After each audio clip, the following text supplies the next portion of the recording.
My name's Paul Joseph, also known as Blue Devil. I'm 27 years old and I'm originally from Birmingham. I've been training fully for probably 5-6 years. I've been a professional for the last probably 4 or 5.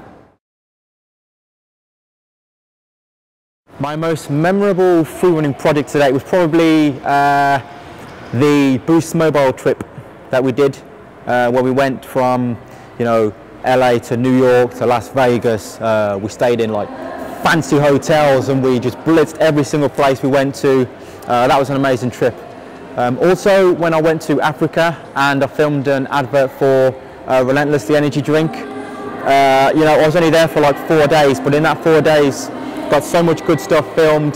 The advert at the end just looked crisp, it looked clean, looked really professional. So that's probably my favourite piece that I've done. The worst project I've probably been involved with was another time in Africa, where I went to film a commercial for Guinness.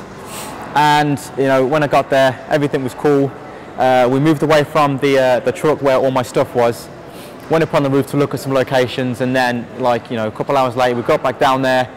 The truck had been held up at gunpoint and they happened to nick all my bags, my iPod and my laptop and my keys and my wallet and my passport and my life, all just gone, and then I spent the next 3 or 4 days or whatever trying to sort out how I'm going to get back home, cancelling my credit cards and where am I going to get money from and how am I going to do this, and that was horrible. That's definitely one to forget for sure. In terms of people that inspire me, I think that, there's quite a few I could name. Off the top, I'm thinking of people like Tim Sheaf, also known as Livewire. I don't train with him too often as much as I'd like to, but when I do, he's always bringing something new to the table. He's just raw power and strength, and he always pushes me to do things that I didn't think were possible. He's always like, "Go on, Blue, do that. Go on, you can do it. Go on, you can do it." I'm like, nah. But then once I've done it, I'm like, do you know what? I could have done that all along. But people like that always push me forward and inspire me. People like Daniel Abaka as well. I mean, I'll probably train with him twice ever.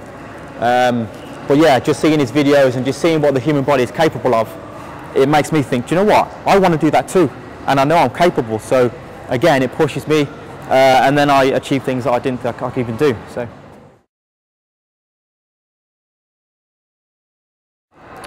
In terms of the new up-and-coming talent coming through, every time I go training, I always meet guys that I've never seen before or whatever, but who are busting out stuff that also I've never seen before. It's pretty cool. You could just be at IMAX at the usual spots that you always are, but then you'll meet someone you've never met before, and you're like, who the hell is this guy? And look at the stuff that he's doing. Just like people you've never met before, just coming out the woodwork and doing things you didn't even think were possible. It's pretty cool, and to see it all happening right where we are, where we live, in London and the neighbouring areas and stuff. It's pretty cool to see. We're killing things right now, and I love seeing that. In 5 years' time, I'd like to think that I'm still, healthy. I'm on the scene. I'm still training regular.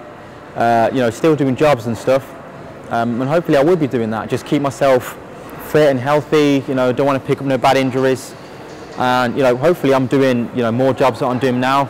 I'm making a bit of money from it that I can live comfortably at least. If I want to go buy something I can, I'm not struggling or whatever, and doing something that I love to do as a job is a dream come true, and I'm doing it now, yeah, but in 5 years' time I still like to be doing it and in a better position than I am now, so we'll see.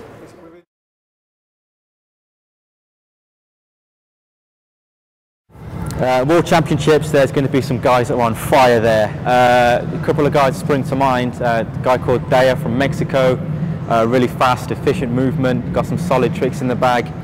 Then obviously you got the Tempest guys, you got Gabriel, you got Victor, guy called Pasha, looks pretty good as well, some nice big solid tricks, some nice spinny stuff.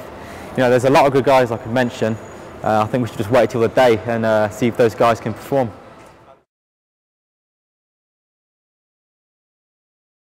I mean, yeah, last year's one had some really good competitors there, but this one I think is going to bring it to a whole new level. I'm hoping to see even bigger and better tricks than I did last time.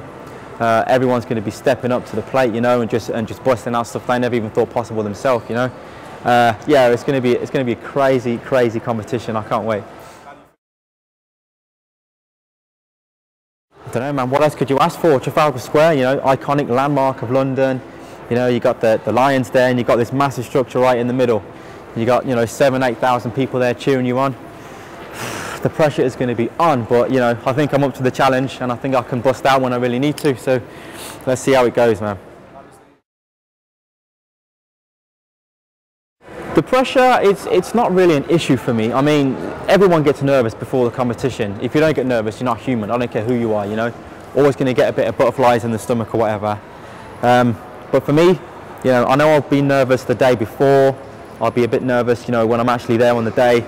And then when I stand on my mark and then my music starts playing, just, you know, everything just goes, all the nerves just go. And you just focus on what you got to do, and it just gets replaced with adrenaline and just excitement and just, you know, you really want to get out there and do your thing. So yeah, everyone's got a bit of nerves at the start, but you know, you just get rid of that, and when it gets down to it, just get the job done. That was a case of me, you know, in competition with myself more than anything, you know. I mean, when I got there and I saw just the scale of the structure, I was like, you know, what am I going to do? This is huge. This is huge. And there was a few moves in my mind that I wanted to do there. So it was just about, yeah, it was like a battle with myself, you know. When I was stood at the top and I was looking down at the obstacles, the music started, I was thinking, okay, first thing, get that out the way. Next thing, get that out the way, you know. Everything else was just blocked out, and I was just competing with myself, you know, saying to myself, can I get that move done? Can I nail it? You know, not fall over. And you know, luckily it all worked out, and I walked away with first place, so excellent. In terms of motivation, yeah, walking away with first place, it probably given me a boost, you know, because sometimes I have doubts about my abilities, and I think to myself, you know, maybe I should do something else, and you know, maybe this isn't my thing, maybe I'm getting too old, whatever, blah blah blah. But then, you know, when you're in a competition like that and you've got so many good guys there, and you can walk away with first place, you know, it does give you a proper confidence boost, and that's what happened to me. And now I'm thinking, you know, that was cool, but now this one's bigger, better, you know, better competitors, you know, bigger crowd, bigger arena, you know, Trafalgar Square, you know, the pressure's really on. So if I can do it in Vienna with the Red Bull competition, then the challenge is really going to be on, see if I can do it here in London, in front of 8,000 people, in front of my friends and family, in front of all you guys. I don't know, man, let's see how it goes.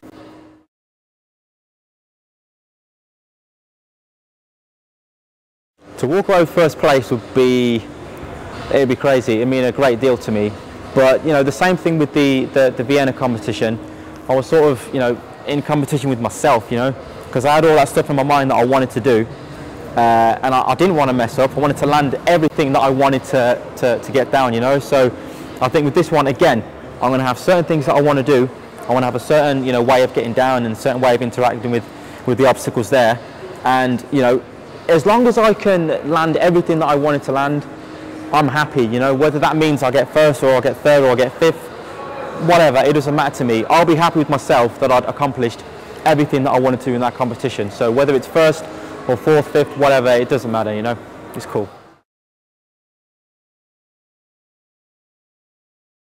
With there only being like 3 weeks till the competition, in terms of training, I'm trying to, you know, calm it down a little bit now. I mean, I've been practicing in the gym for the past few weeks, you know, things that I want to do at the competition.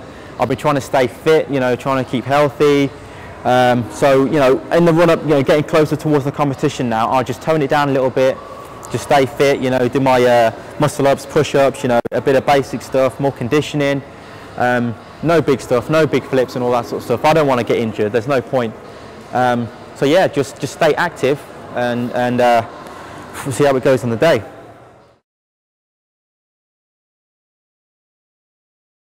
When we went to the Red Bull competition in Vienna, and I got there, and you know, instantly the guys were doing double corks, triple corks, you know, double backflip, half twist, blah blah blah, this and that.